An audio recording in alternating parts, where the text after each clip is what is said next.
So we've drilled the hole into the knife already, but as you can see when I fold this back, it won't actually be going all the way into a handle, so that's why we need to cut a groove in right there. And I'm going to be primarily doing this with files.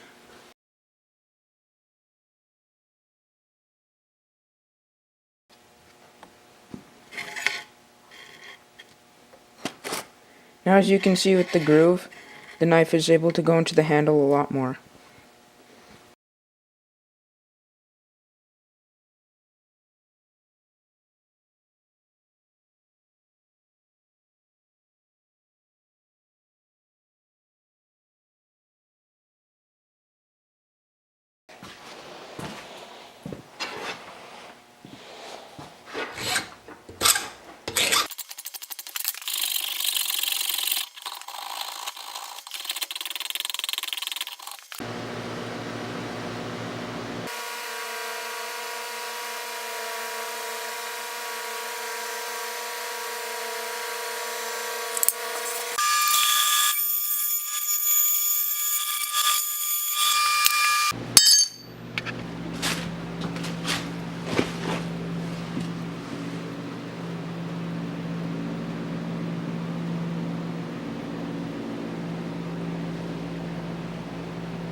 So because this knife ended up being a bit too thin and not very aesthetically pleasing, I'm just going to trace this onto this lawnmower blade on the flat part of it, and I'm going to cut that out instead.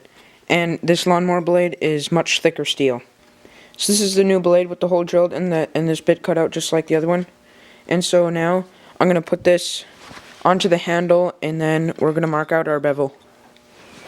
I drilled this hole that this nail could go through, both through the aluminum handle and the lawnmower blade. So now I'm just going to take a Sharpie, mark a little bit in front of the blade, and then go up and draw in the bevel line. Now that I have the bevels ground just like the other one, I put the pin partially through, and now I'm going to clamp it in the vise to drill the next hole. Alright, so I have it clamped up in the vise now with the pin partially in, and I'm just going to take the pin out and drill it. Now since I don't want my knife to do a full entire 360, I'm going to have to make a stop pin.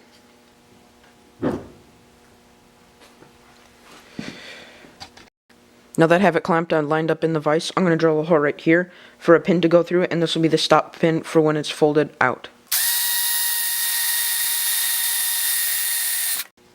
Now with the stopper pin in there, it can't go out anymore, but it can fold in. Oops. But it can fold in, but can't go in farther than this.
So this is the piece that goes inside the handle.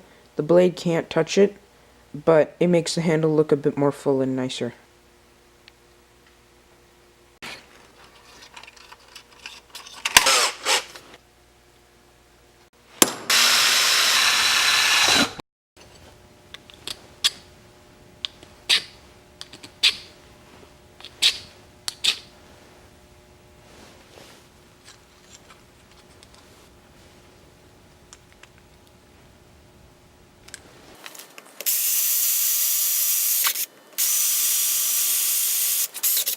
Now it's time for some scales on the aluminum handle, so I'm just going to be using walnut for this.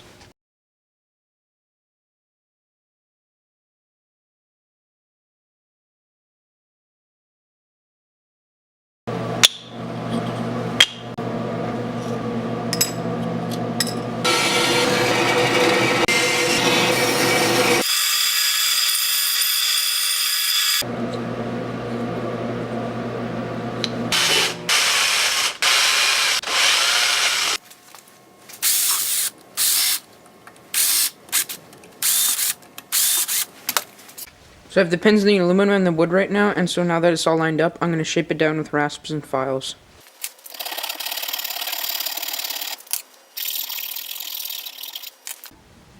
I find that a Dremel tool works best on this because, unlike a rasp, it won't splinter the wood and it gets it really nice and smooth.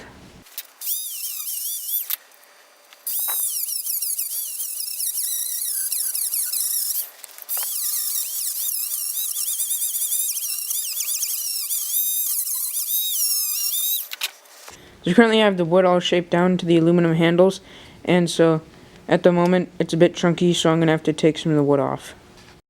As I'm doing this, I put cloth in the vice jaws as to not damage the wood.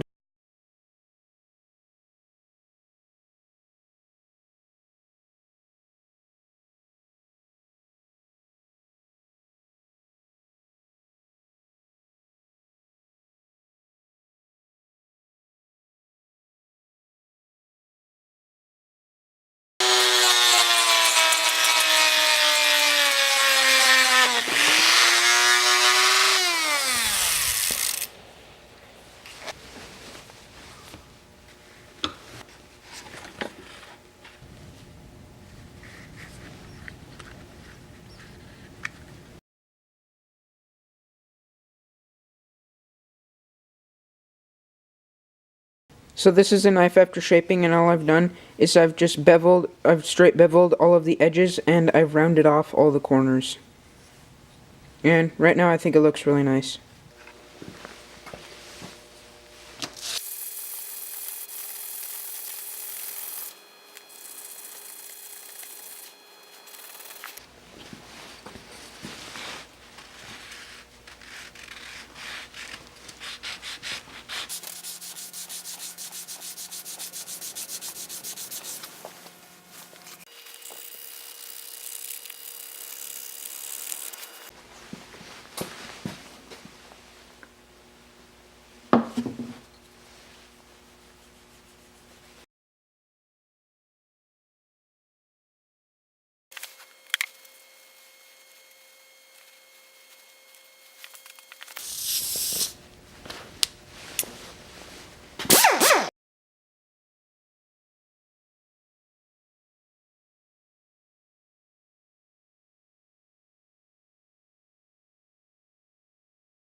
So this is what the handle scales looks like after 1 layer of boiled linseed oil and 4 layers of polyurethane.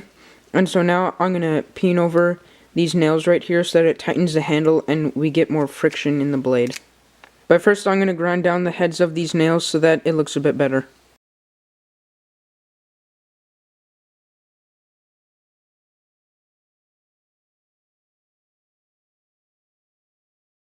Now I'm going to countersink these holes with a countersinking bit so that on both sides the nail heads can be flush with the wood.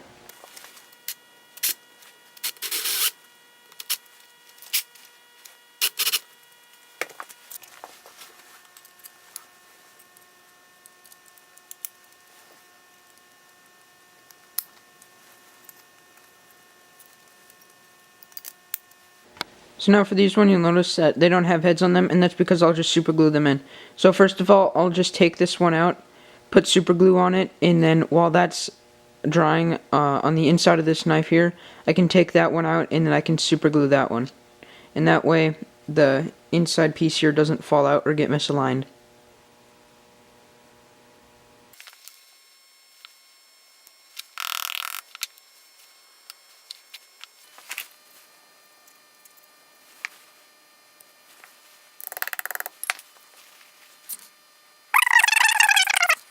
Now just very gently, I'm going to be hitting the back of the nails right here with a ball peen hammer.